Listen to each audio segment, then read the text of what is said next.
আজকে আপনাদের জন্য নিয়ে এসেছি সুজি দিয়ে বানানো নরম জুসি এবং পারফেক্ট ঈদ স্পেশাল কেক। দেখতেই পাচ্ছেন কতটা সুন্দর রং, উপরে কোকোনাট এবং পেস্তা বাদামের কুচির সাথে একদম দোকানের মতো লুক। এই ঈদে সেমাই বা সাধারণ কোনো ডেজার্ট না করে একটু ভিন্ন কিছু ট্রাই করতে চাইলে অবশ্যই সুজির এই কেকটা বানিয়ে দেখতে পারেন। কম উপকরণে খুব সহজে আর স্বাদে একদম অসাধারণ। ভিডিওটা ভালো লাগলে অবশ্যই একটা লাইক দিন, কমেন্ট করে জানান কে কে ঈদে এবার এটা ট্রাই করবেন। আর এমন আরও মজার রেসিপি পেতে আমার চ্যানেলটাকে সাবস্ক্রাইব করতে ভুলবেন না। চলুন তাহলে শুরু করি আজকের ঈদ স্পেশাল সুজির কেক।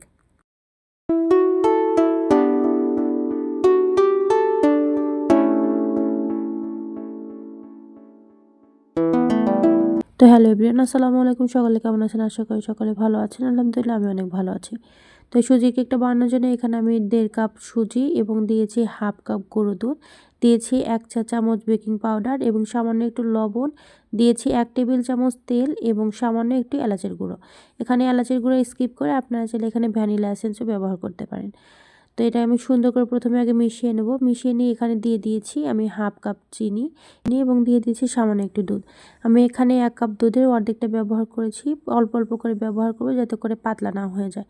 তো এটাকে সুন্দর করে মেখে নেব। মেখে নিয়ে এখানে আমি রেখে দিয়েছিলাম 10 মিনিটের মতো রেস্টে রাখার পরে এখানে আমি আবার যে হাফ কাপ দুধ বাকি যে ছিল সেই দুধটা আমি এখানে দিয়ে দিই সুন্দর একটা ব্যাটার করে নেব। আর এই ব্যাটারটা করে নেওয়ার ক্ষেত্রে কিন্তু সাথে কিন্তু এটা ব্যবহার করা যাবে না। অবশ্যই ব্যাটারটা করে নিয়ে 30 থেকে 1 ঘন্টার মতো রেস্টে রেখে দিতে হবে, তাহলে কনসিস্টেন্সিটা পারফেক্ট হবে। তো এটাকে রেখে দেব। রেখে দিয়ে এখন আমি এবার আমার একটা প্লেটে আমি তেল ব্রাশ করে নেব। আপনারা চাইলে বেকিং ট্রেতে মানে একদম ইয়েতেও বেক করে নিতে পারেন, ওভেনে আর কি। তো আমি তেল ব্রাশ করে নিয়ে আমি একটা পেপার দিয়ে নিচ্ছি। পেপারটা দিয়ে নিয়ে আমি পেপারটা না দিলেও কিন্তু সমস্যা নাই, তবে আমি পেপারটা আমার সুবিধার জন্য পেপারটা দিয়ে দিচ্ছি যাতে করে ওঠাতে সুবিধা হয়। তো এরপরে এটার উপর দিয়ে আমি আরও একবার তেলটা ব্রাশ করে নেব। ব্রাশ করে নিয়ে এখানে যে আগে থেকে যে ব্যাটারটা যে আমি রেখে দিয়েছিলাম সেটা এখন আমি এখানে দিয়ে নেব। তো ব্যাটারটা কিন্তু সাথে দেওয়া যাবে না, অবশ্যই 30 বা 1 ঘন্টার মতো রেস্টে রেখে দিবেন। দেখবেন যে একদম সফট একটা ব্যাটার হয়ে যাবে, তখন এটা দিয়ে দিবেন আর কি। তো এটা দিয়ে আমি এখানে কড়াইয়ের মধ্যে আগে থেকে একটু লবণ গরম করে নিয়েছি। লবণ গরম করে নিয়ে একটা স্ট্যান্ড দিয়ে তার মধ্যে আমি প্লেটটা আমি আসলে চুলায় এটা বেক করব। করে তারপর এটাকে ঢাকনা দিয়ে আমি রেখে দিয়েছিলাম, একদম লো ফ্লেমে রেখে দিয়েছিলাম প্রায় 2 ঘন্টার মতো। 2 ঘন্টা পরে এটাকে আমি উঠিয়ে নেব। দেখেন কতটা সুন্দর হয়েছে। তো এটাকে আমি ঠান্ডা করে নেব। আগে ঠান্ডা করতে দিতে আমি এখানে চলে যাব চিনি শিরা করতে। চিনি শিরার জন্য এখানে আমি ব্যবহার করেছি হাফ কাপ চিনি। এখানে আপনার মিষ্টির কম বেশি অনুযায়ী চিনি কম বেশি ব্যবহার করতে পারেন। হাফ কাপ চিনির মধ্যে আমি দিয়ে দিয়েছি হাফ কাপেরও অর্ধেক পানি দিয়ে নিয়েছি এখানে। পানি দিয়ে আমি চিনিটাকে প্রথমে গলিয়ে নেব। গলিয়ে নেওয়ার পরে এখানে আমি দিয়ে দিয়েছি 2টা এলাচ ফেটিয়ে। তো আপনি এখানে চাইলে জাফরান ব্যবহার করতে পারেন।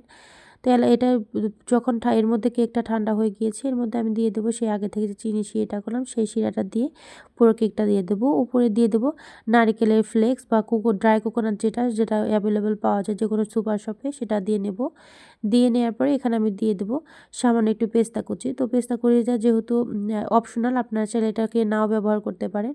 তো এরপরে সুন্দর করে কিউব করে পিস করে আমি আপনাদের দেখিয়ে দিচ্ছি যে কতটা সুন্দর হয়েছে। তো এভাবে যদি যে কোনো অতিথি আপ্যায়নের ক্ষেত্রে এটা যদি এরকম করে যদি একটা ডেজার্ট সামনে দেন, দেখবেন যে সবাই অনেক বেশি পছন্দ করবে। এবার এদের যদি ভিন্ন কিছু ট্রাই করার চিন্তা থাকে তাহলে অবশ্যই এই ডেজার্টটা একবার ট্রাই করে দেখবেন সবাই অনেক বেশি পছন্দ করবে। তো এই ডেজার্টটা মূলত আরব দেশের একটা ডেজার্ট, যেটাকে বাসভুসা বলা হয় আর কি।